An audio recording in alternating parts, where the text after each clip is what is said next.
অবৈধ বালি কারবারের বিরুদ্ধে অভিযান। আটক 18টি বালি বোঝাই লরি, গ্রেফতার 11। গতকাল রাত্রি থেকে আজ মধ্যাহ্ন পর্যন্ত হুগলি এর গ্রামীণ জেলা পুলিশ দুর্গাপুর এক্সপ্রেস ওয়ের উপর অবৈধ বালি কারবারিদের বিরুদ্ধে অভিযান চালা। এই অভিযানে দাঁতপুর থানা 18টি বালি ভর্তি ডাম্পার আটক, 11 জন ড্রাইভারকে গ্রেফতার।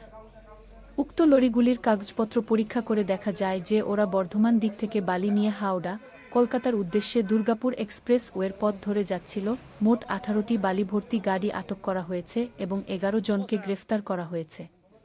তাদেরকে চুঁচুড়া আদালতে পেশ করার জন্য পাঠানো হয়। ওই 18টি লরিতে বাজেয়াপ্ত বালির পরিমাণ 11,000 সেফটি। এই বালি অবৈধভাবে সংগ্রহ করে নিয়ে যাওয়া হচ্ছিল। সে ব্যাপারে দাঁতপুর থানা 8টি কেস করে দাঁতপুর থানা তদন্ত চালাচ্ছে। হুগলি গ্রামীণ জেলা পুলিশের এই অবৈধ বালি কারবারের বিরুদ্ধে অভিযানে বিশেষ সাফল্য এসেছে।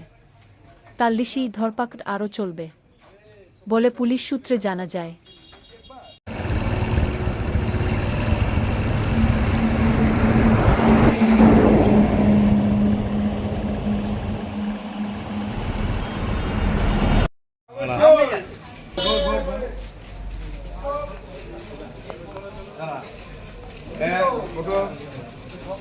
দুই, তিন, তিন, চার, পাঁচ, ছয়।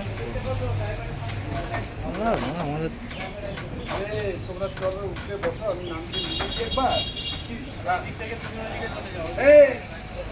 কুমার হাজরা, আজিজুল, দেবা, মিলন ঘোষ,